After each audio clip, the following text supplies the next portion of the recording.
국회 입법데이트의 이익선입니다. 경기가 좋다, 경기가 나쁘다를 가장 먼저 체감하는 분들은 조그마한 가게들을 운영하시는 상인들일 겁니다. 자, 오늘은 이런 자영업자들이 들으시면 무척 반가워하실 법안을 소개하고자 하는데요. 두 가지입니다. 먼저는 소득세법과 조세특례제한법 개정안이고요. 이 두 번째는 이 채무자 회생 및 파산에 관한 법률 개정안입니다. 이 두 개정안을 대표 발의하셨습니다. 새정치민주연합 홍종학 의원을 모셨습니다. 의원님 어서 오십시오. 네, 안녕하세요. 예, 반갑습니다. 예산철이 돌아왔습니다. 네, 의원님께서는 조세소위원회 위원이시기도 한데요. 2015년 예산안 심사, 지금 새정치연합은 어디에 초점을 맞추고 계신지요? 네, 그 새누리당하고 저희하고 약간 이제 철학이 좀 다르거든요. 네. 그 새누리당은 재벌과 부자들을 지원을 하면 그것이 이제 이른바 낙수 효과라고 해서 네. 서민 경제로 내려올 것이다. 그래서 그 재벌과 부자들을 지원하는 법안들을 많이 내세요. 네. 반면에 저희는 우리나라에서는 오래전에 그 낙수 효과가 굉장히 규모가 줄었기 때문에 네. 이제는 직접적으로 서민, 중소기업, 중산층, 자영업자 여기를 직접 지원해야 한다. 그러면 네. 거기서 이제 선순환이 되어서 결국 대기업 물건을 살 거니까 대기업들도 잘 될 것이다. 이런 철학의 차이가 좀 있습니다. 그러니까 네네. 이제 저희는 가급적이면은 그 재벌, 슈퍼부자들 이런 분들에 대한 특혜는 좀 줄이고 자영업자들에게 직접, 그다음에 서민들에게 직접 혜택이 돌아가는 그런 것이 저희들의 기본적인 입장이죠. 네. 네. 제가 앞서 여는 말에서 말씀드렸습니다만 자영업을 하는 분들에게는 무척 반가운 소식이 될 것 같은데요. 이 소득세법과 조세특례제한법 개정안입니다. 이 자영업자들에게도 의료비나 교육비에 대한 세금을 공제해주자 이런 내용이 담겨 있는 것으로 들었는데요. 이 법안의 입법 취지부터 여쭤보겠습니다. 네, 일단 이렇게 우리가 갑자기 이제 생활을 하다가요 아프게 네. 되면 굉장히 많은 비용이 들어가지 않습니까? 우리가 네. 의료보험이 뭐 세계적으로 잘 돼 있다고 하는데도 이제 네. 그런 상황이거든요. 네. 그래서 그렇게 의료비라든가 특히 이제 교육비가 굉장히 많이 들어가잖아요. 네. 그러니까 보통의 서민 가게에서는 이게 굉장히 큰 부담이 되는데요. 그래서 이것에 대해서 이제 그 정부가 세제 지원을 해주는 게 그 네. 소득 공제거든요. 예. 그런데 근로자들은 지금 그거를 다 받고 하죠. 있습니다. 예. 네. 근데 이제 자영업자의 경우에는 이제 정부 얘기로는 소득 파악률이 너무 낮아서 이런 거 지원까지 해주면 또 이중의 혜택이 된다. 네. 뭐 그런 얘기를 하고 있거든요. 네. 근데 이제 작년에 그 정부가 소득공제를 세액공제로 바꿨습니다. 네. 그러면서 얘기하는 게 뭐냐면 원래는 이게 비용에 해당되는 거기 때문에 근로자들에게만 해당이 된다 이렇게 얘기를 했다가 네네. 그 작년에 이제 이것은 지원의 성격이 강한 것이다. 교육비와 의료비는. 네. 그러면 이제 제 얘기는 지원의 성격이 있다면 네. 우리 자영업자들에도 해줘야 되지 않겠느냐. 그리고 이제 아까 말씀드린 그 네. 소득 파악률의 경우에는 네네. 그건 별개의 문제다. 예를 들어서 성실하게 그 세금을 내는 자영업자 입장에서 보면 뭐 가족이 누가 아파가지고 큰 돈이 들어가면 큰 부담이 되는데 네. 그분까지 이것을 혜택을 안 준다고 하는 것은 문제가 좀 있는 거 아닌가 이렇게 해서 이제 법을 내게 됐습니다. 네네. 그러면 다시 그 뭐 환원하자면은 소득 파악률이 잘 되면 이거는 당연히 함직한, 해봄직한 그런 얘기가 될 텐데요. 네. 네. 그래서 이제 정부 입장에서는 이른바 성실신고 확인 사업자라는 게 있습니다. 네. 그래서 성실신고 사업자라고 보통 얘기하는데요. 네.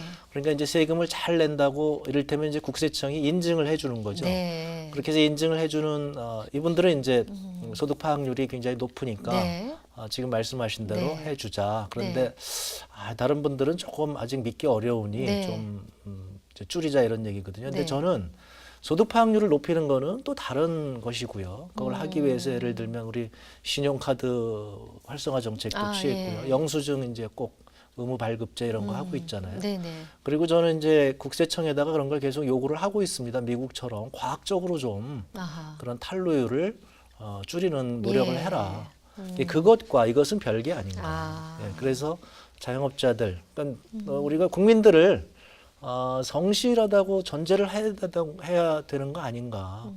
그 중에서 이제 성실한 분들만 오히려 손해를 보는 거 아닌가 이런 생각에서 성실한 사업자들을 위해서 오히려 이렇게 지원을 해 주시고 그리고 소득 파악률이 안 되는 나쁜 사업자들에 대해서는 정부가 열심히 노력해서 그건 네. 또 따로 대처해야 되지 않나. 네. 이렇게 생각을 해서 발의를 했습니다. 네네. 특히 이제 최근에 지금 경제가 굉장히 어렵고요. 자영업자들이 특히 어렵거든요. 맞습니다. 네. 그런 입장에서 이 법이 시의성이 있지 않나 그렇게 생각을 하고 있습니다. 네네. 이제 이분들에게 세금 공제 혜택을 주기 위해서는 그 소득세법 또 조세특례 제한법을 함께 개정을 해야 되기 때문에 함께 이렇게 개정안을 발의하신 것인지 이제 궁금한데요. 네네, 그렇습니다. 그러니까 이제 지금 이게 소득세법과 그 조세특례 제한법에 네. 이제 다 걸려 있는 법들이라서요. 네. 저희가 일단 그걸 내고요. 그래서 그렇게 해가지고 이제 손쉬운 방법으로 조세 소위에서 논의할 때 네. 이제 그 취지만 동의가 되면 네. 이제 방법을 찾게 될 것입니다. 그렇군요. 그럼 개정안의 핵심 내용 간추려 주십시오. 뭐 개정안의 핵심 내용은 뭐 크게 어렵지 않습니다. 네. 지금 말씀드린 대로 네. 자영업자들도 근로소득자들과 똑같은 그냥 대우를 하는 겁니다. 그래서 이미 네. 근로소득자들에게 그 교육비, 의료비, 세액 공제를 해주기 때문에 이제 자영업자들에게 대해서도 똑같이 공제를 해주자, 네네. 차별 없이 공제를 해주자, 뭐 그런 내용입니다. 이미 대부분의 근로소득자들은 다 잘 알고 있는 제도고요. 네. 그래서 그것을 이제 자영업자들한테 확대한다 이렇게 생각하시면 될 것 같습니다. 뭐 관련해서 알고 계신 자영업자분들 굉장히 환영하시겠습니다. 네, 그래서 사실은 제가 이 법을 내게 된 게요. 네. 그런 얘기를 들었기 때문에 그렇습니다. 어떤 분이 네. 자기 예전에 그 아이가 아팠는데 굉장히 힘들었는데 네. 정부에서 이런 소득공제도 안 해주더라. 아. 그래서 거기에서 자기는 좀 문제가 있다는 걸 느꼈다는 얘기를 네. 제가 지방에 가서 들었고요. 예. 그래서 그렇다. 이것은 이렇게 그분이 그러시더라고요. 나는 성실하게 세금 그동안 열심히 내왔는데 네. 왜 나는 이런 혜택을 못 받는지 모르겠다 해서 그게 말이 된다고 생각을 했습니다. 합리적이라고 생각을 해서 네. 법을 내게 됐습니다. 그렇군요. 그 현행법에서 적용되는 그 성실 신고 확인 대상 사업자라는 것이 있던데요. 이게 어떤 요건을 갖춰야 되는지 또 그 기준에 실제로 부합하는 자영업자 분들이 얼마나 전체에서 얼마나 차지하는지 현황 한번 보셨습니까? 네, 그 현재 지금 성실신고 확인 대상자는요. 네. 굉장히 복잡합니다. 그러니까 쉽게 아. 얘기하면 세금을 계속 많이 냈다고 생각하면 되죠. 그러니까 과세기간 수익 금액이 직전 3개년의 평균 수익 금액을 초과한다. 그러니까 최근 3년보다 더 많이 세금을 내신 분들. 네. 그다음에 반드시 복식부기를 해야 되고 네. 3년 이상 사업해야 되고요. 그다음에 네. 그동안 뭐 이렇게 세금을 체납하거나 이런 일이 전혀 없어야 없어야 하고. 된다. 네. 이런 네 가지 조건을 만족을 해야 되는데요. 이게 굉장히 어렵기 때문에 지금 뭐 자영업자는 수백만 명인데 네. 한 4,800명이요.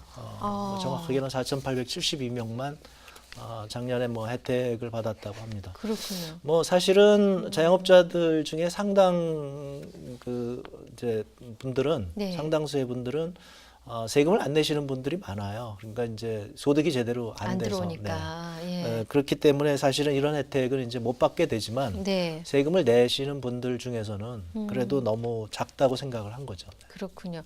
지금 말씀하신 거 보니까 꾸준히 하고 규모도 되고 점점 잘 되고 그런 요건을 갖춘다는 게 정말 현실적으로는 어려워 보입니다.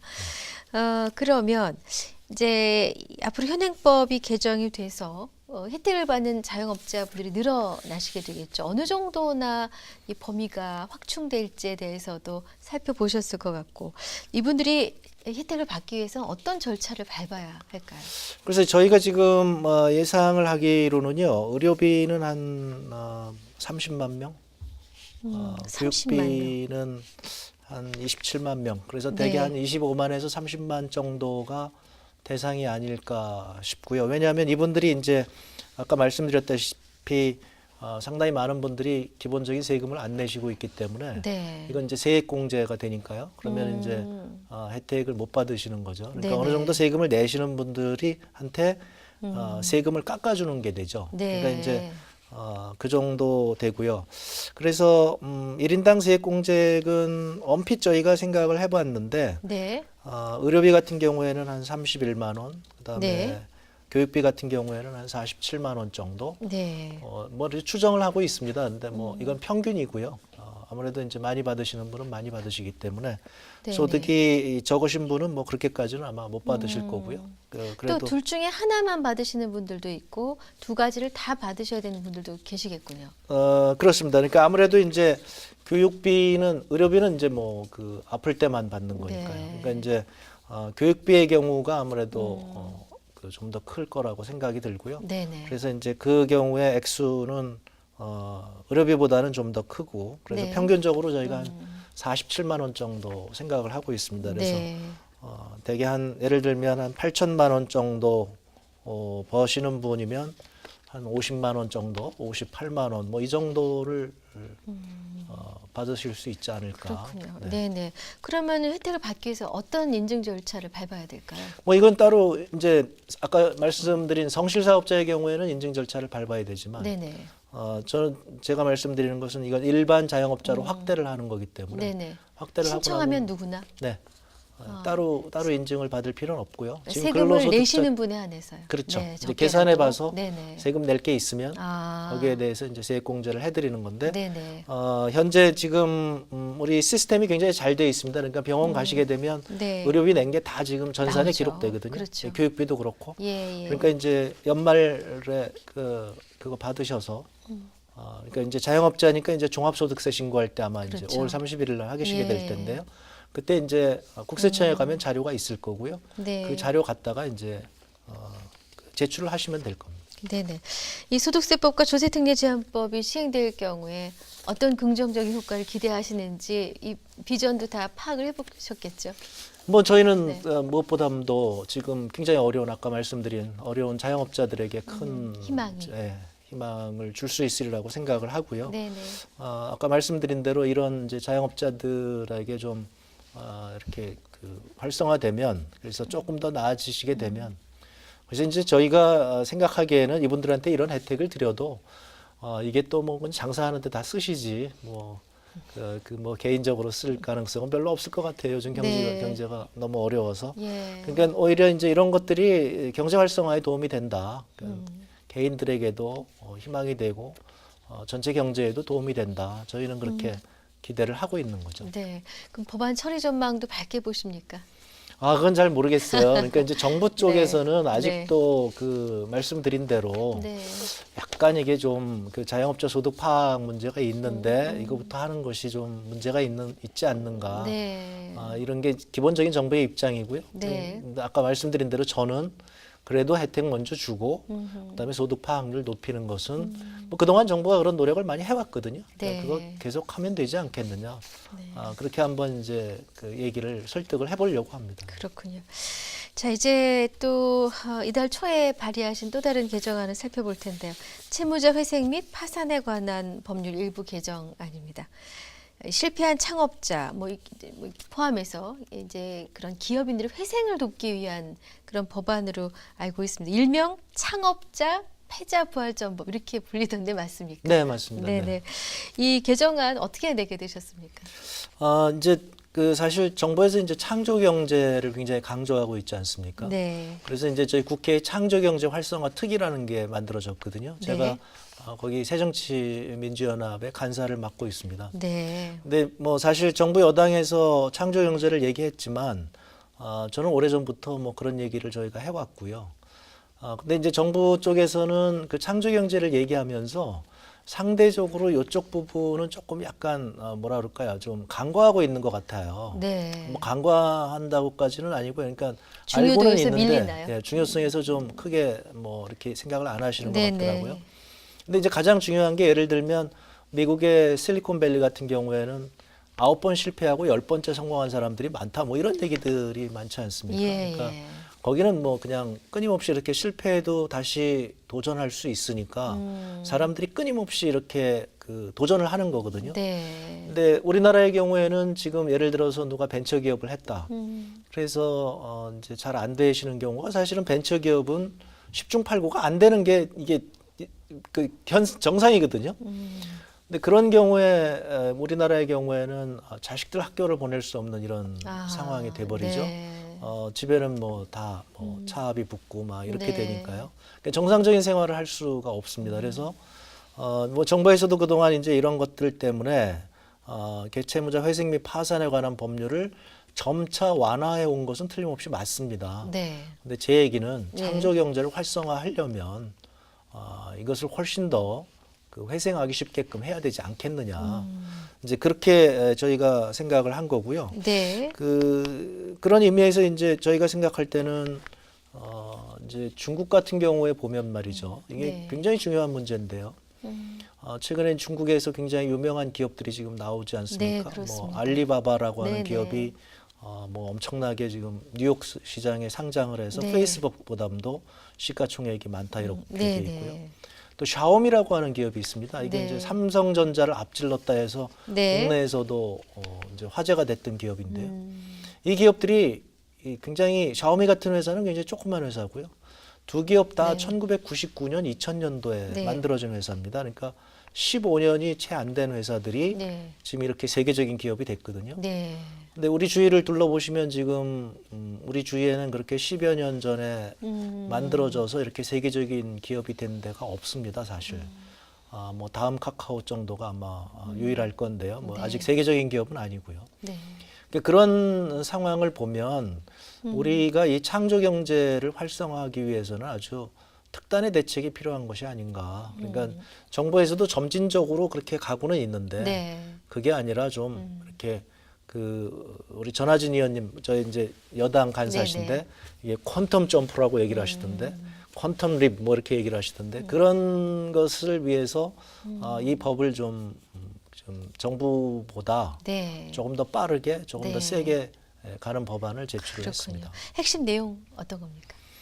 핵심 내용은 이제 현재는 개인회생제도의 요건이 굉장히 까다롭게 돼 있습니다. 그렇군요. 그래서 채무액이 5억 원 이하인 경우만 되는데 네. 실제로 중소기업들을 보게 되면 부채 규모가 6억 원인 경우가 평균이거든요. 그러면 네. 6억 원 이상인 기업들이 굉장히 많다는 얘기고요. 그렇군요.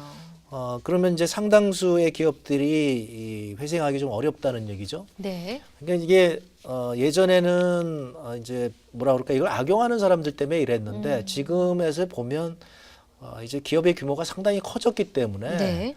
5억, 10억 이런 정도 제가 뭐 지금 10억 원 정도를 내고 있습니다만은 네. 현실적인 문제 때문에 이런데 제 개인적인 생각으로는 네. 한 뭐 30억, 50억 이렇게는 해줘야 되지 않겠는가. 네. 그래서 정상적인 기업을 되지 않겠는가, 기업이 이제 회생할 수 있지 않겠는가 이렇게 생각을 하는데요. 네. 그래도 이제 현재 5억 원이니까 그래서 10억 원 정도로 올렸고요. 그다음에 현재는 이제 그렇게 개인회생 제도가 승인이 나면 5년 내에 빚을 갚게 돼 있습니다. 그런데 네. 5년 정도는 그러면 새로운 사업을 하기가 굉장히 어려운 거죠. 아, 그렇구나. 그래서 빨리 빚을 청산할 수 있도록 네. 3년 이하로 해서 네. 이제 하는 거고 이런 것들이 이제 보게 되면 미국의 경우에도 이런 추세로 계속 진행이 되어 왔습니다. 그래서 미국은 실제로는 이 개인 회생뿐만 아니라 파산이 굉장히 쉽죠. 그러면 파산해서 사실상의 이제 변제를 면제해 주고요. 네. 그래서 이제 금방 회생할 수 있는 이런 그러니까 정상적으로 기업을 하던 사람이면 네. 이제 이런 금방 회생할 수 있는 제도가 아주 미국은 잘 돼 있습니다. 네. 예를 들면 지금 미국이 이번에 2008년도에 경제 대위기가 오지 그 원인 제공자잖아요, 미국이. 네. 그래서 이제 그때 부동산 문제 때문에 그렇죠. 주택담보대출이 대규모로 부도가 났고요. 근데 지금 미국이 세계에서 가장 빠르게 지금 성장하고 있잖아요. 그렇습니다. 그 이유 중에 하나가 바로 이 제도 때문에 그렇습니다. 그러니까 미국에서 그 집 갖고 빚을 갖고 있던 분들이요. 다 청산이 되었어요. 네. 그래서 지금은 빚이 없어요, 이분들이. 그러니까 쓰러질 수는 있지만 쓰러졌을 때 탄성이 생기는군요. 바닥에 탄성을 그렇습니다. 내주는군요. 그래서 네. 그분들이 굉장히 쉽게 지금 네. 다시 정상적으로 회사에 다니고 정상적으로 사업하고 네. 이러다 보니까 미국이 지금 가진 다른 나라보다 먼저 이렇게 된 거죠. 이것이 이제 저희가 기대하는 효과고요. 우리가 네. 이게 창조 경제가 바로 이렇게 돼야 된다. 그래서 그분들이 다시 새로운 사업을 하고 네. 그 좋은 사례가 이제 지금 미국의 경우고요. 네네. 네, 그렇게 이제 생각을 해서 예. 이렇게 법을 내게 됐습니다. 이 법이 통과가 돼야 이 좋지 않겠습니까? 네. 어떻게 보십니까? 이 법은 지금까지 정부에서도 취지는 이해를 하는데요. 네. 이제 금융기관들이 아, 그러면 갑작스럽게 손실이 너무 크다. 그래서 네. 점진적으로 가야 된다. 그래서 이렇게 왔던 거거든요. 그런데 이제 제가 아까처럼 모두해드린 말씀처럼 정부가 창조 경제를 활성화하기 위해서는 네. 이런 식의 좀 획기적인 대안이 필요하지 않은가. 그렇게 네. 생각을 하고 있습니다. 약속된 시간이 벌써 다 돼서 짤막하게 하나만 더 여쭤보겠습니다. 네. 의원님 새로운 입법 계획도 있으십니까? 뭐 이런 쪽으로요. 그러니까 네. 제가 이렇게 회생을 돕고, 그다음에 이제 자영업자라든가, 네. 그다음에 소비자들, 그다음에 이런 이제 중산층, 네. 중소기업 이런 것들을 돕는 이런 분들을 그런 뭐 입법을 계속 하고 있고요. 네. 최근에는 제가 신혼부부에게 집 한 채를이라고 하는 저희 새정치민주연합의 네. 8분이 모여서 포럼을 결성을 했습니다. 네. 그래서 제가 그 간사를 맡고 있는데요. 네. 이게 이제 신혼부부들에게 임대주택을 공급하자 이런 얘기거든요. 네. 그래서 이제 뭐 현행법 가지고도 충분하다고 생각은 하지만 네. 내년도에는 좀 더 원활하게 할 수 있도록 네. 그렇게 해서 이제 이 법을 좀 만들어 볼 생각입니다. 네. 말씀 잘 들었습니다. 의원님 오늘 귀한 시간 내주셔서 고맙습니다. 네, 감사합니다. 네, 입법데이트 오늘 새정치민주연합 홍종학 의원과 함께한 시간이었습니다. 시청해주신 여러분 고맙습니다.